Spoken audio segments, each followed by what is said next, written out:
फवारा चौक में आरडीए की तरफ से ये पार्किंग का ठेका दिया गया है और यहाँ पे जो हमने लोगों के व्यूज़ लिए हैं वो ये है कि ये पर घंटे के हिसाब से पैसे चार्ज करते हैं।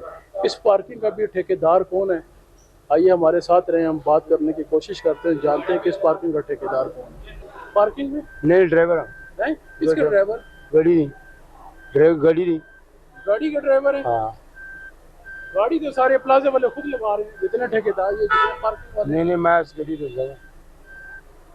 ये इसका जो इस पार्किंग में जो मुलाजमीन थे या जो ठेकेदार के जो आगे मुलाजमीन है वो हमें देखते सार ही भाग गए। यहाँ पर हमने उनसे यही सवाल करना था कि जो पर्ची दे रहे हैं उसके ऊपर जो रेट है, ये जो फीस है वो कुछ हो रहा है, लेकिन यहाँ पर जो लोगों से वसूली की जा रही है वो इसके मुतरादिफ है। पर घंटे के हिसाब से ये लोग यहाँ पे चार्ज कर रहे हैं। पर घंटे के हिसाब से चार्जिंग किसकी तरफ से इनको अलाउ की गई है कि आपने यहाँ पे जितनी भी गाड़ियाँ पार्क करनी हैं आपने फिक्स पार्किंग फिक्स नहीं लेनी, आपने पर घंटे के हिसाब से यहाँ पर आपने गाड़ियाँ पार्क करनी है।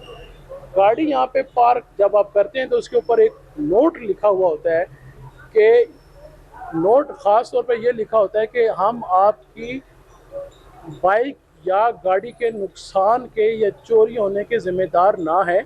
ये जो फ़ीस वसूल की जा रही है ये फ़ीस सिर्फ जगह की वसूली की जा रही है, उस जगह की फ़ीस वसूल की जा रही है।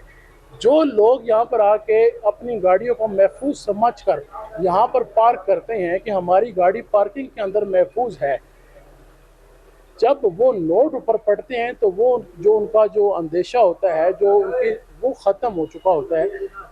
गाड़ी यहाँ से चोरी होना या गाड़ी के किसी भी नुकसान का कौन जिम्मेदार होता है, यहाँ पे हमारे साथ बात करने के लिए कोई भी अमला यहाँ पर तैयार नहीं। जो अमला था वो यहाँ से भाग चुका।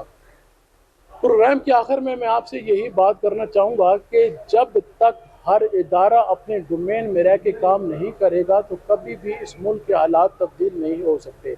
आपने देखा कि इंक्रोचमेंट इंस्पेक्टर उमर हमारे साथ उसने कितनी बदतमीज़ी की, उमर की जो रेपुटेशन थी वो मार्केट में क्या थी उसके बारे में ख़वातीन का भी यही कहना है। जो वहाँ के रेडी बान या जो वहाँ पे ठेले बान हैं उनके अलावा जो ख़वातीन उनका भी यही कहना है कि ये उमर ये बदमाश है, ये वो बंदा है जो गैर कानूनी यहाँ पे 1,000 रुपया लेता है।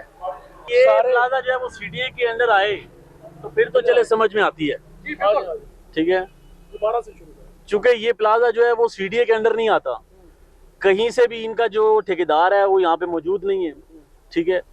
इनका जो ये जो चार्ज कर रहे हैं इसकी भी कोई इनकी वैलिड जो इनके पास क्लैरिफिकेशन नहीं है कि जी हमारी ये ठेका किसके पास है, ये चार्ज किसको कर रहे हैं, आया ये गवर्नमेंट को टैक्स जा रहा है नहीं जा रहा, ठीक है। उसकी इनसे क्लैरिफिकेशन मांगे। वो बिल्कुल ये मजाज है उस चीज़ के देने का, अगर नहीं होता तो फिर जो कानूनी कार्रवाई वो है वो बिल्कुल अमल में लानी चाहिए। चार्ज कर रहे हैं जिस बंदे ने यहाँ पर आके अपना कोई काम करना है 5 घंटे लग जाते हैं, 5 घंटे। Sir most of the people जो यहाँ पे रहते जो ये कारोबारी एरिया सारा, तो बहुत से ऐसे अवाम है जो यहाँ पर अपनी गाड़ियाँ पार्क करके जाते हैं और अपनी शॉप्स पे होते हैं। मेरा नहीं ख्याल कि उनसे भी इतने चार्जेस लेते होंगे। जो ले मैन है, जो आम पब्लिक है, उनसे ये फुल चार्जेस जो है वो रिसीव कर रहे हैं। जो आम जो लोग हैं उनके साथ तो मेरा ख्याल इनका कॉन्ट्रैक्ट चल रहा है, उसके तो अकॉर्डिंग उनसे कोई चार्जेस ये लोग नहीं चार्ज कर रहे। हम जैसे जो ले मैन है, I am an advocate, I am the member of Pindi bar, तो अब हम लोग मजबूरी है, क्या कर सकते हैं, आएंगे अपने गाड़ी भी खड़ी करनी है क्योंकि इस तरीके से एरिया नहीं है कि हम यहाँ पे गाड़ी पार्क कर सकें, तो हमारी मजबूरी है, खड़ी करनी पड़ेगी। अब ये जो 150 मुझे बता रहे हैं पर आवर के अगर चार्ज कर रहे हैं तो वो किसी सूरत समझ में आने वाली बात नहीं होती।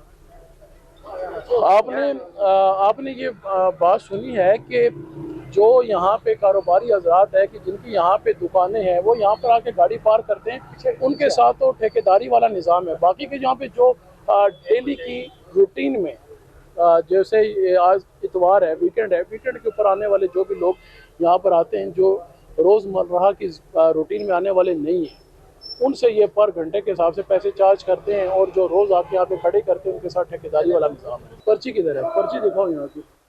पर्ची है किधर है पर्ची? इसी तरह चला रहे हैं। पर्ची के बगैर है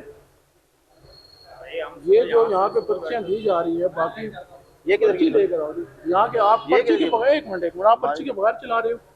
पर्ची के साथ ही चला रहे हैं ना। पर्ची मेरी खत्म हुई हुई है, लड़के को भेजा कि गाड़ियों वाले के पास पर्ची होगी ना हमारी। जो गाड़ियाँ आप जो गाड़ियाँ यहाँ पर आएंगी उसको पर्ची दोगे क्या करोगे? पर्ची दूंगे ना। कहाँ है वो पर्ची? बंद किया हुआ है, मैं इनकी गाड़ियों के पास पर्ची होगी ना हमारी।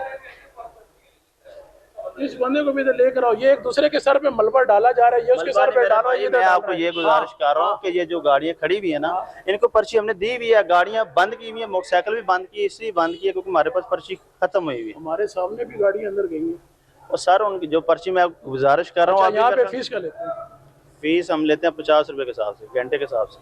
50 रुपए घंटा जी, ये दूसरी साइड वाली साइड पे 60 रुपए घंटा, हम 50 के हिसाब से। ये घंटे के हिसाब से फीस किसने मुख्तस की है? ये सर डपालपुर का है आदमी, मतलब राना सैफुल्ला, उसने ठेका लिया हुआ है और हमें उसने मजदूरी पे आगे रखा हुआ है। राना सैफुल्ला। राना सैफुल्ला का नंबर तो मेरे पास नहीं है, उसका मुंशी है वो, पता नहीं काशी उसका नाम है। वो राना सैफुल्ला इस पार्किंग का ठेकेदार है और इनके बकौल के ये 50 रुपए फी घंटा ये फीस उसने मुख्तस की दी है। उसके मुंशी का क्या नाम है? मुंशी का नाम काशी। काशी। उसका नंबर भी नहीं है, वो इधर ही मतलब आते हैं, हफ्ता डेढ़ बाद आते हैं तो साहब इनसे। मैं ये मानता ही नहीं हूँ कि इनके पास नंबर ही ना हो, ये मानने वाली बात ही नहीं है। इनके पास नंबर ना हो, ये कहते हैं हफ्ते डेढ़ हफ्ते के बाद आते हैं। अगर यहाँ पे कोई हादसा पेश आ जाता है, यहाँ पे कोई नागवार ऐसा कोई दरमियाना से, मतलब ये हफ्ते त्योहार को ये जो राशन नजर आ रहा है ना आपको, हफ्ता त्योहार वाले दिन होता है क्योंकि मार्केट में लोग आते हैं। अदरवाइज तो बिल्कुल मतलब मामूली सा होता है। थोड़ी सी मोटरसाइकिल लगती है, वो भी तहसील की सामने तहसील ऑफिस नहीं है, इसकी लगती है चंद थोड़ी सी गाड़ियाँ होती है क्योंकि सारी गाड़ी तो उस प्लाजे में जाती है उस साइड में। यही 2 दिन होता है, राज थोड़ा सा होता है। अब जिस बंदे ने यहाँ पे गाड़ी पार्क करनी है, अगर वो 5 घंटे के लिए गया तो वो पर घंटे के हिसाब से चार्ज होगा। हमने तो कभी मतलब किसी के से वैसे है कि जो हमें शेड्यूल दिया गया ना ठेकेदार की तरफ से, वो तो 50 के हिसाब से ही है। अगर कोई आता है कोई 100 देगा, कोई 150 देगा, हम तो उसके साथ बहस नहीं करेंगे क्योंकि मजदूर आदमी, हमें कोई मतलब कोई प्रॉब्लम बन जाए, लड़ाएगा, कोई मारेगा तो हम क्या करेंगे? हम किसके पास जाएंगे?